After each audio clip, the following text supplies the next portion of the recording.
Hello and welcome to this project video from eWardWinning Outdoors at ewardwinning94.wordpress.com. In this project, I am replacing the trigger assembly on a very old Harrington & Richardson or H&R 410 shotgun that was my grandfather's. And when you remove the butt plate, it has a date, I believe that's the date, 1928 scratched under there. And I'm thinking that's initials of LFR, maybe. I don't know who that would have been, perhaps a manufacturer person, or maybe my grandfather bought it used. I don't know. That was not his initials.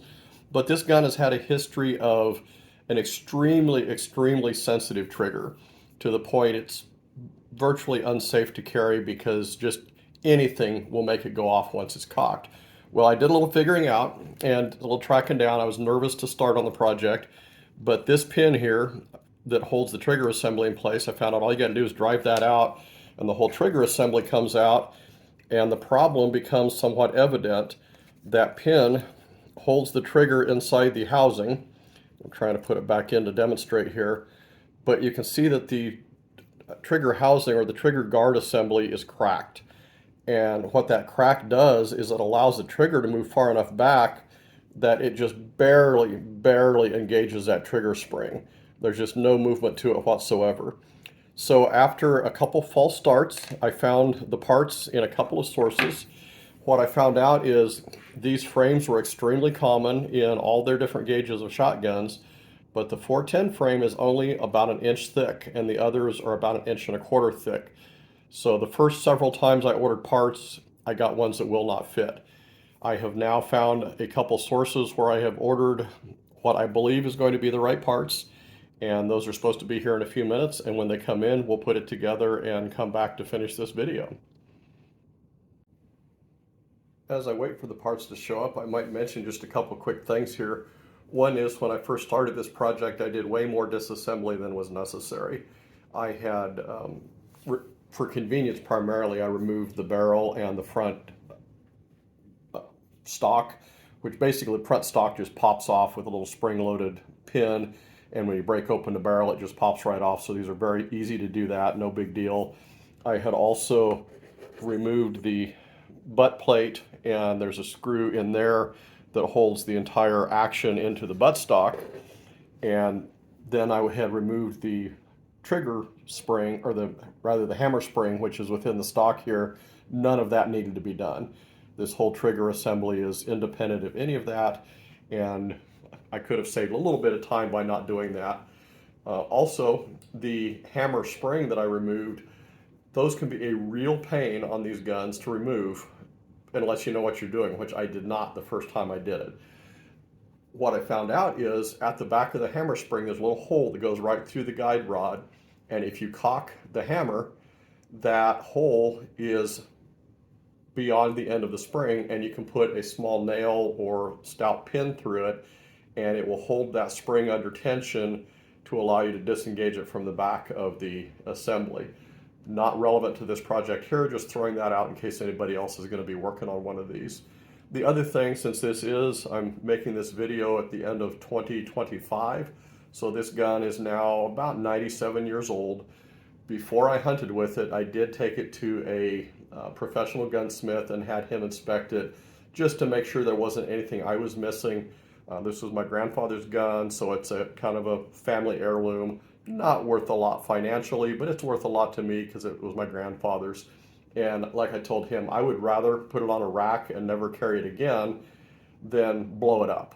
And he checked it out and said, nope, there is no reason not to enjoy hunting with it. It's in perfectly fine condition other than that trigger issue, which seems to have gotten worse, but I think we're just about to fix that.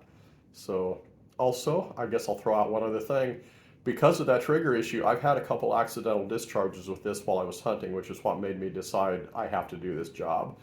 But because I was practicing safe gun handling techniques, the gun was always pointed in a safe direction, and there was no harm ever done by those accidental discharges other than the squirrel ran away and I never got off a shot at it. So safe gun handling always pays off. It's always important to keep that muzzle pointing where nothing bad could happen if the gun goes off. And that was brought home very clearly to me in those. And as I say, that's what told me I've got to finish this job and get it done right. So with that, we'll await the mailman who should be bringing my parts momentarily. The mailman was just here, and I have my new parts, and not having been able to see very well before, probably be really tough to tell, but with the pin through there and the trigger engaging the trigger spring, there is a very distinctly different feel there, much more resistance. So I'm going to reinstall that. I'll need to make sure that it's all lined up correctly within the gun so that it engages the hammer. When the trigger, or when the hammer's cocked, the trigger will engage it. I may have to do just a little bit of sanding here to get that smooth enough to slide right in.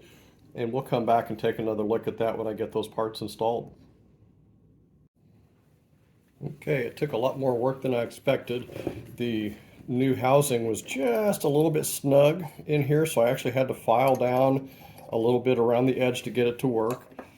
And then I put the new trigger in that I thought was going to be an improvement, and it actually would not engage the hammer. But now I can cock the hammer, and it's still a pretty light trigger pull, but it's better than it was. And I can definitely feel when I pull the trigger that the spring is working against it. So I believe it's an improvement, and I will give it a test here shortly.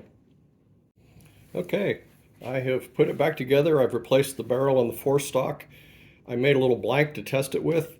Modern guns, it doesn't really hurt them any to dry fire them, but with older ones, it's really not a good idea. So I took a shotgun shell, cut the front portion of it off, cut off the front. There's no shot and there's no powder in here. It's nothing but the brass and the primer, so it's not a dry fire. I will cock it. It stays cocked. Pull the trigger. It's still a pretty light trigger pull, but it's better than it was, and it works, and it is safe to carry and use now. So I'm heading to the woods and looking for some squirrels. Thanks for watching. If you wouldn't mind, give me a like down below, and if you'd like to see more like this, you can hit the subscribe button and see more tricks and projects and home improvements and cooking and outdoor stuff and all kinds of stuff. So again, thanks for watching, and if you are handling guns, please practice good gun safety because it can make a real difference. Thanks.